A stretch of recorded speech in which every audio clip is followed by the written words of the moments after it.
Good evening, Dr. Zakir. My name is Jal and I work here for Emirates Bank International.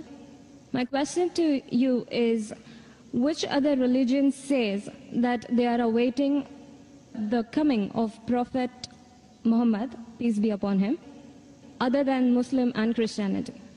Sister asked the question that which other religion besides Islam and Christianity says that Prophet Muhammad will come. Sister, besides the religion of Christianity and Islam, most, if not all, most of the religions that came before Islam prophesied about coming of the last and final messenger Muhammad. I've given a talk on Muhammad in the various world religious scriptures.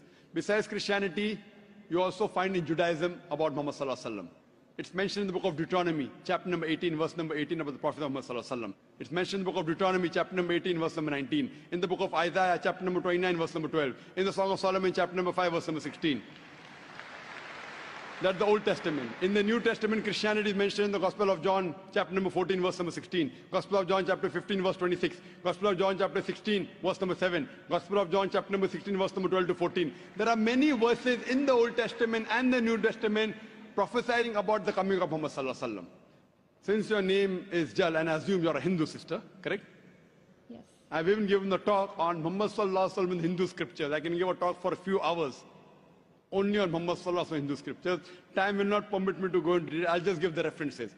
If you read the Hindu scriptures are of two types. One is Smriti, the other is Shruti. Shruti means the words of God, in which you have Vedas and the Upanishad. Smriti is the word of human being, in which you have Manusmriti, you have Ramayana, Mahabharata, epics, etc. You also have the Puranas.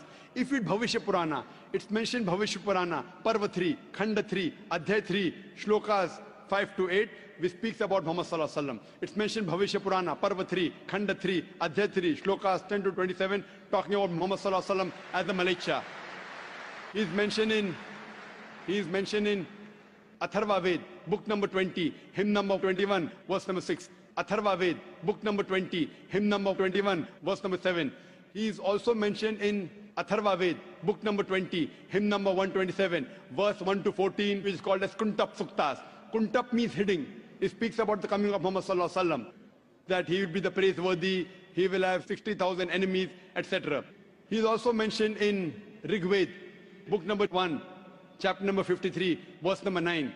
He is mentioned as Ahmad, which means one who praises, in Uttarchik, mantra number 1500.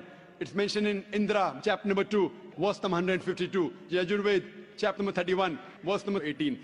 He's also mentioned in Atharva Ved, book number 20, hymn number 126, verse number 1 to 14. He is called as Narashansa. Nar means man, person. Shansa means coming from Prashansa, praiseworthy. A man who's praiseworthy. If you translate Narashansa, man who's praiseworthy, into Arabic, it means Muhammad.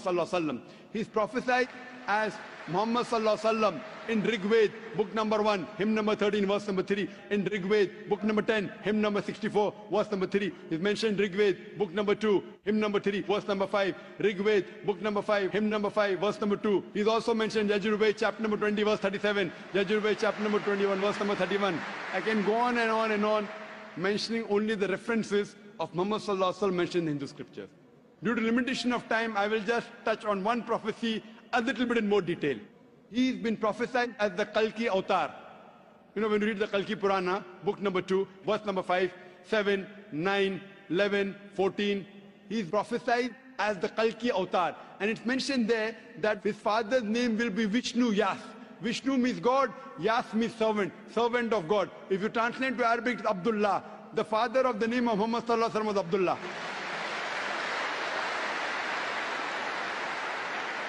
His mother's name will be Sumati. Sumati means serenity, peaceful. If you translate Arabic, it means Amina. The name of the mother of Muhammad was Amina.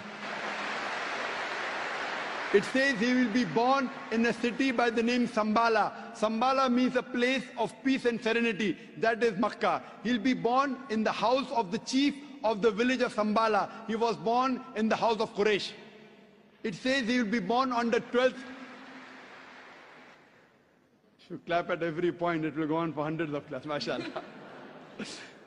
He'll be born on the 12th month of Madhav, that's the 12th Rabi Awwal. It says that he will be a teacher for the whole of humanity. And we know Muhammad Sallallahu Alaihi Wasallam was sent to the mercy of the whole of humanity. It says he'll get the first revelation in a cave known as Gare Hira. It says he will migrate northwards and come back. Muhammad Sallallahu Alaihi Wasallam went from Makkah to Medina northwards and came back.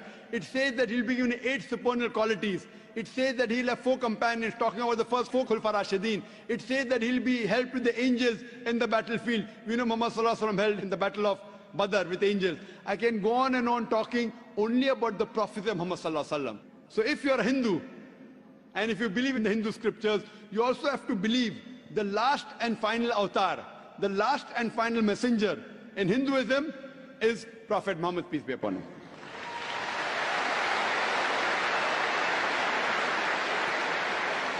However, Doctor, according to Hinduism, the Kalki avatar is still being awaited. So are you, is it that we are just not aware about it? You said the Kalki avatar is yet awaited. If you have not recognized the Kalki avatar, you are to blame, not me. I have given you so many similarities. Now you have to disprove it. You say, my scripture says Vishnu Yas, father's name. Prophet Muhammad Sallallahu Alaihi Wasallam's father's name was not Vishnu Yas. You have to disprove me. Now this has been done by Pandits of Hinduism. Hindu scholars have also written this. Now the Hindu scholars are preventing the truth from you. They are hiding the truth from you. You as a logical girl, as intelligent girl who's working in a high post, it's your duty to realize that if your priests are hiding the truth from you, we can have a debate with your priest. You can call the doctors of divinity. You know, I have had dialogues with Pandits. You know, one of the very famous is Sri Ravi Shankar. He never disagreed. He agreed. He agreed with what I said about oneness of Almighty God, has got no images. He believed in Prophet Muhammad Sallallahu Alaihi Wasallam. He did not accept that's a different thing because he will lose his following. Therefore, sister, do you have a following? So you have no fear to lose the following. So when I've given you so many references with giving quotations, I'm not pulling a fast one. You can very well go and check and verify. But after you verify, do you accept in the last and final messenger? Do you? Yes. So do you believe in Prophet Muhammad, peace be upon him? MashaAllah.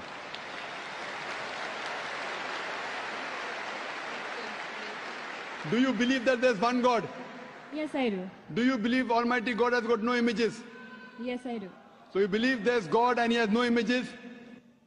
Yes. And do you believe Prophet Muhammad is a messenger of God? Yes, I do. Then you're a Muslim, sister. What you said is the Shahada in English. Do you want to repeat in Arabic if you want, sister? What you said is in English, that there's no God but Allah and Prophet Muhammad is a messenger. Would you like to repeat in Arabic, sister? I do. Okay, I'll just repeat it and you have to continue, sister. Ashhadu Ashhadu Allah Allah ilaha ilaha illallah illallah wa ashhadu wa ashhadu anna anna Muhammadan Muhammadan abduhu ablu wa rasuluhu. wa rasuluh.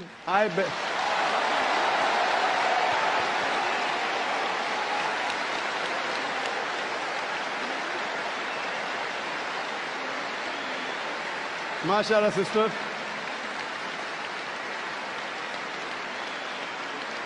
May Allah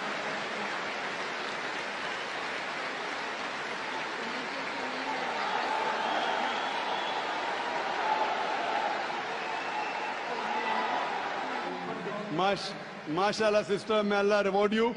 You have joined a family of religion of peace of more than 1.3 to 1.5 billion. May Allah reward you and may Allah grant you Jannah, inshallah. And believe me, sister, it requires guts. I feel that, mashallah, I really admire your guts more than Sri Ravi Shankar, mashallah.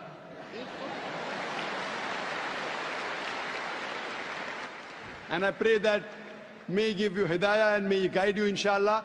And sister, if you have any questions, any queries, there are local organizations in Dubai who can surely clarify your misconceptions. To understand Islam, look at the Quran and the Sahih Hadith. They are the best guides. If you have any queries, you can even write to the email at islam@irf.net. It's my pleasure to reply. And do pray for me also, sister.